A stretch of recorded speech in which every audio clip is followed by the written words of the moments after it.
Lagi urusin teman-teman. Jadi pertama-tama dari apa sih namanya pertama apa? Akun slow. Akun slow itu similar lah dengan kelompok W yang kita dijelaskan. Tapi dan kelompok dua sebelumnya. Jadi jika saya boleh reminder lagi, jadi bagi yang belum paham apa sih korelasi antara tingkat GDP. Jadi yang belum tahu tuh GDP itu adalah gross domestic product. Itu semacam pendapatan gross itu kan total dari seluruh negara naik juga mengurangi tingkat pengangguran. Jadi dapat diketahui dulu pengangguran itu kenapa terjadi karena dia butuh lapangan kerja.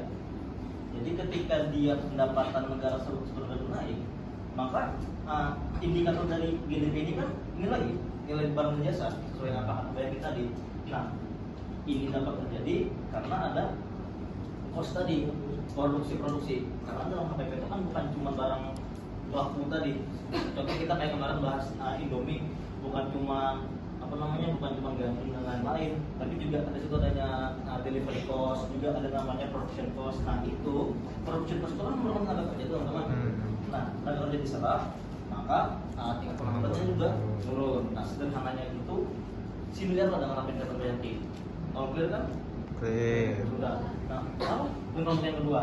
Nah terus yang nomor apa itu namanya nomor?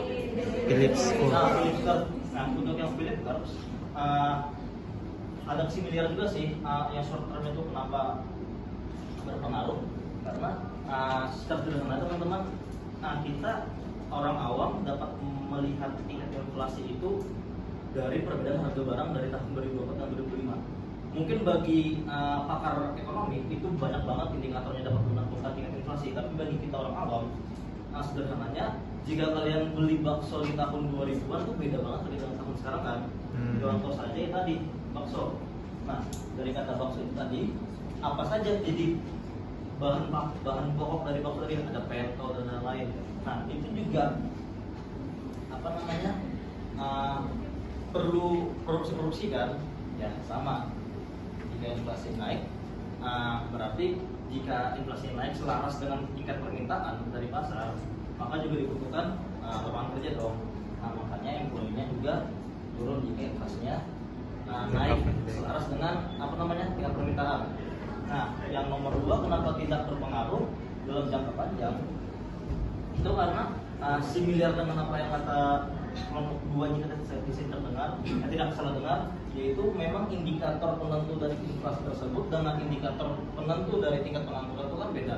Nah, indikator penentu dari pasar karyawan beda. Inflasi itu sederhananya kita melihat dari perbedaan harga barang, sedangkan pasar karyawan itu adalah perbedaan gaji. Nah itu saja sudah berbeda teman-teman. Jadi mungkin dalam short term itu memang mereka related, tapi dalam long term inflasinya boleh naik, tapi employment-nya bisa stay atau even turun, atau even juga naik. Makanya memang market fluktuatif. Jika inflasinya naik, belum tentu ini juga bakal naik, belum tentu juga bakal turun, atau mungkin bisa stay. Makanya dalam long term mereka tidak related, tapi dalam short term mereka related. Dari yang saya bilang memang based on indikator makanya beda. Gitu loh teman-teman. Jadi nggak bisa dikomparasi gitu loh. Paham nggak teman-teman? Yang dibahas? Karena kalau 4 ada yang mau dibahas.